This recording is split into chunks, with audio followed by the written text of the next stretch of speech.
Hello, and welcome to another edition of B.T.F.O. Today we're going to be talking about The Amateur and The Accountant 2, continuing our 1 to 2 word action arc for this year. And I know technically The Accountant 2 is 3 words, but you know what? Shut up. It's going in the category. But so we'll start with The Amateur, and this is a movie that I wasn't super excited for, mainly because the trailer is one of those trailers that just gives away the entire plot. And after seeing the movie, yeah, it pretty much was what I expected. I think there are some elements that could be really cool to explore that it just doesn't quite get there. Where it kind of starts to explore does killing a person actually change you as a person?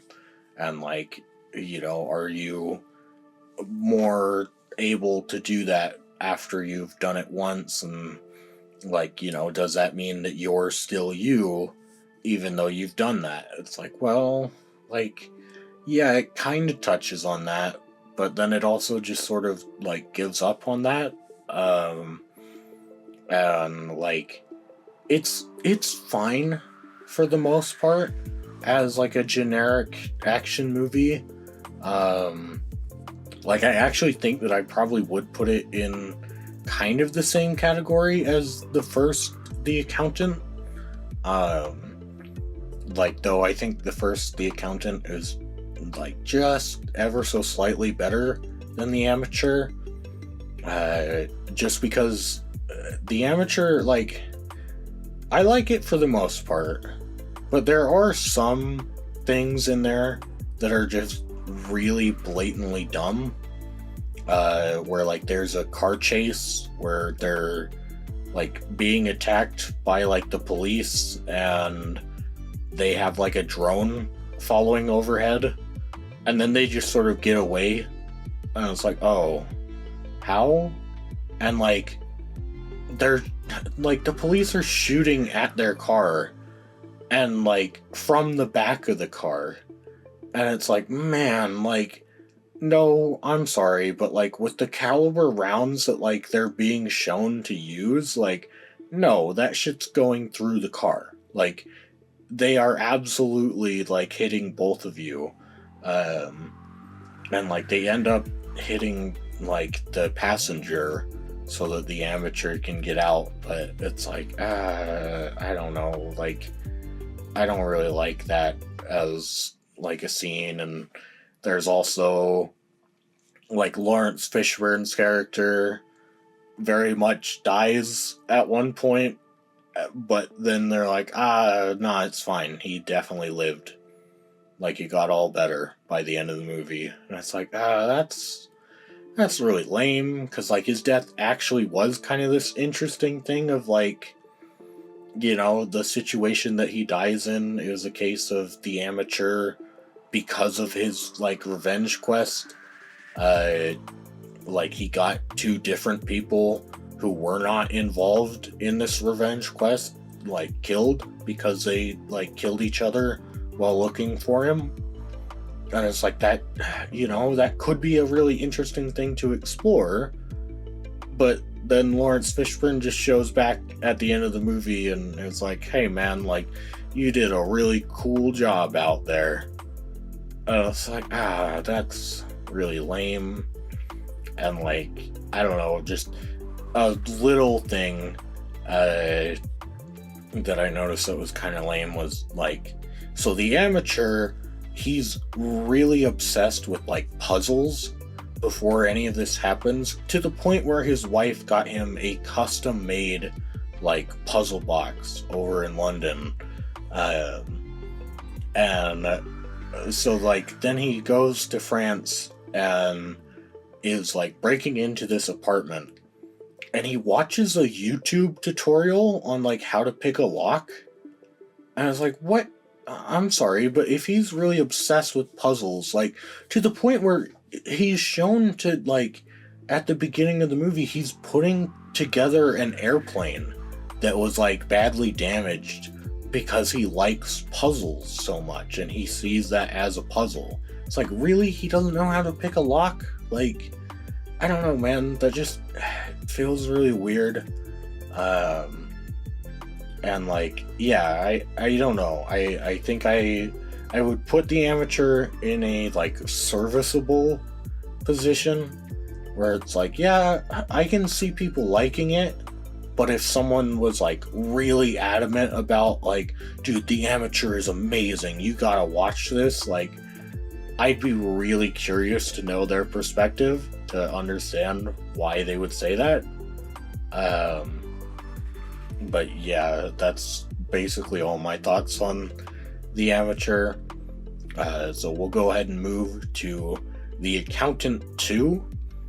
Now this movie is kind of interesting to me in that it feels kind of weird, where like, I remembered watching The Accountant, the first one, but like, I really only watched it around the time that it came out, and then, like, completely forgot just about everything in it. Because, like, I remember going to rewatch it, and, what's his brother's name? The actor. John Bernthal, that's it. I always get him and Frank Grillo mixed up, but John Bernthal like shows up in the first one, and I was like, oh, like I didn't remember, like, oh yeah, I guess he did have a brother. But I did rewatch the first one before going into the second one, and it's kind of interesting where they're made a decade apart.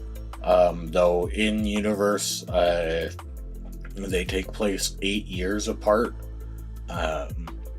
And like, I don't know, the second one is fine. Like, I think I do like it just about as much as the first one. It's probably a little bit worse than the first one, because it's got some weird like plot elements where it's like, why you didn't need to have that, like, that's a weird choice that you made there, where like, so in the first one they reveal at the end that like the lady who gives Christian, the accountant, like all of his assignments, that she is like a mute autistic lady that works at like the autism institute that Chris visited once as a child, and then didn't end up like getting service from them.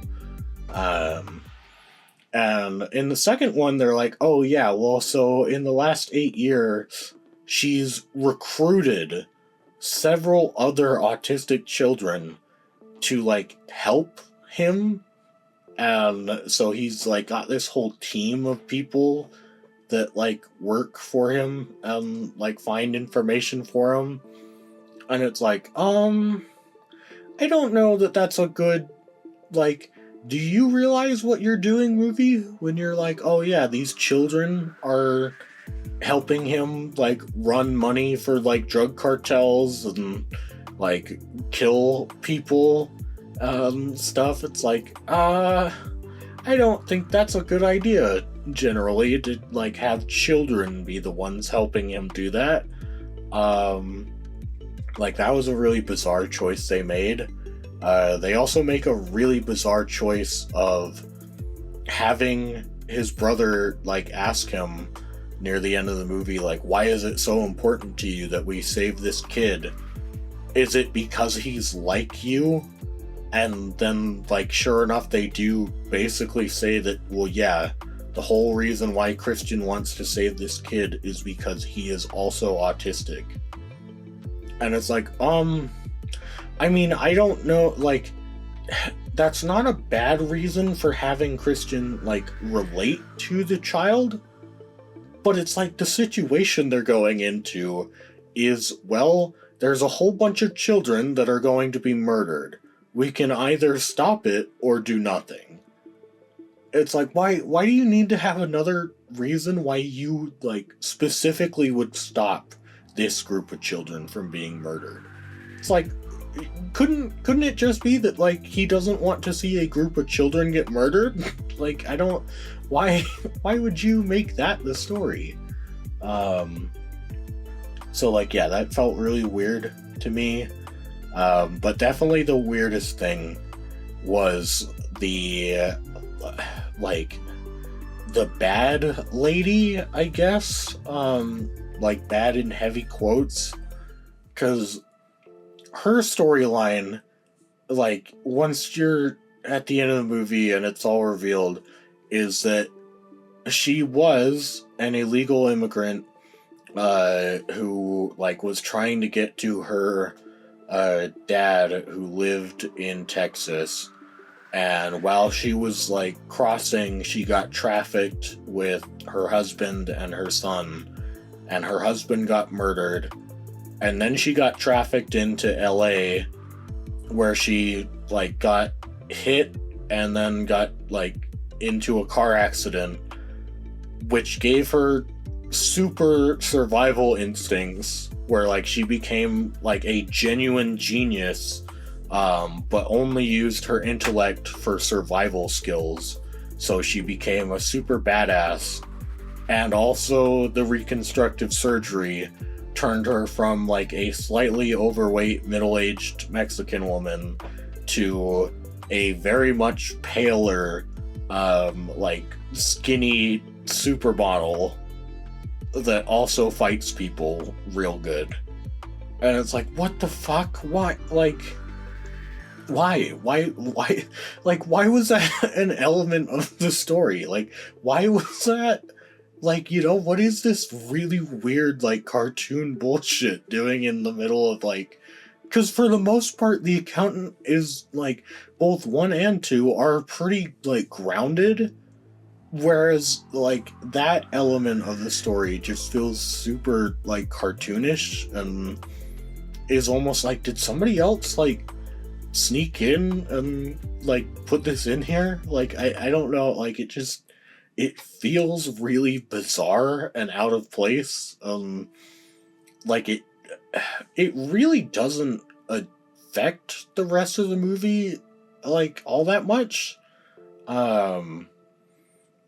Like, her scenes are kind of inconsequential, where you could probably just delete that character, and, like, for the most part, the story stays exactly the same.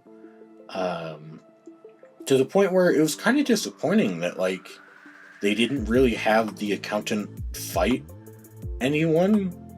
Like, because, you know, in The Accountant 1, they're, like, they set up his brother as, like, the antagonist. That, like, oh yeah, he's going to have to fight him at some point. And then it's, like, the twist reveal that, like, oh, that's my brother. You know, and then, like, they end up just sort of talking, and it's like, oh, okay, like, but in this, it's just sort of, oh, well, yeah, she was the bad guy, until we figured out that she was actually a victim, but she didn't remember that, so technically she's, like, an entirely different person. But yeah, whatever, we're just gonna ignore that now. And it's like, oh, okay, that's a choice, I guess. And, like, yeah, it did feel kind of weird too, where I think one of the better elements of The Accountant 2 is them, like, building a brotherly bond between Chris and his brother, or Christian and his brother, but it really only goes one way, where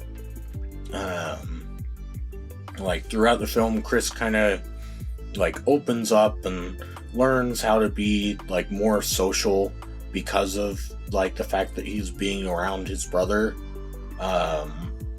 Whereas his brother is just sort of the same throughout the movie. Like, John Bernthal's character doesn't really change. Like, the only change is that at the beginning of the movie he wants to get a dog, and by the end of the movie he adopts a cat, and like that's it. And it's like, oh, okay, like, all right, you know, he's still like, yeah, I'm totally fine killing people for money. It doesn't really seem like he has a moral code to killing people, you know, which is something they try to bake in with, like, Christian's character, where they try to bake in that, like, oh, he does jobs for, like, the mob and stuff, but then he gives their information to the government so that the government can, like, deal with them. And it's like, okay, I guess that's better, I guess. But it's like, I don't know, like, I feel like it should probably commit to either, like, they're just, like, assassins that, like, you know, we like, or they're, like, morally good people. It's like, it doesn't really want to commit either way, but it doesn't really play up the angle of it being, like, a gray area. And so, yeah, it feels kind of weird. I guess overall, I would probably recommend both of these movies, or I guess all three, including the original Accountant. But, like, I don't know that I would say they're, like, really good. Like, I'd say they're fine. Like, flawed, if anything, but okay. Yeah, that's gonna be just about it for me. So, thank you for watching, and bye-bye.